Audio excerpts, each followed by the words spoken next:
দক্ষিণ কলকাতায় যারা দুর্গাপুজো দেখতে যান তাদের কাছে দেশপ্রিয় পার্ক ভীষণই চেনা একটা নাম। ইতিহাস বলে ভারতের স্বাধীনতা সংগ্রামে আইনজীবী ও রাজনীতিবিদ যতীন্দ্রমোহন সেনগুপ্তের অবদানের কারণে বাংলার মানুষ তাকে এই উপাধিতে ভূষিত করে। চট্টগ্রামের মানুষ যতীন্দ্রমোহন 1911 সালে বিলেত থেকে ওকালতি পাশ করে দেশে ফিরে আসেন এবং তারপর বহুবার সূর্য সেন, অনন্ত সিংহের মতন বিপ্লবীদের হয়ে তিনি আদালতে সওয়াল করেন এবং তাদের নিশ্চিত ফাঁসির শাস্তি থেকে বাঁচিয়ে আনেন।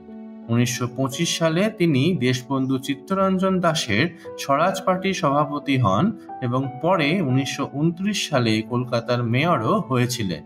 ব্রিটিশ বিরোধী কাজকর্মের অভিযোগে 1932 সালে তাকে গ্রেপ্তার করা হয় এবং 1933 সালে রাঁচির কারাগারে তার মৃত্যু হয়।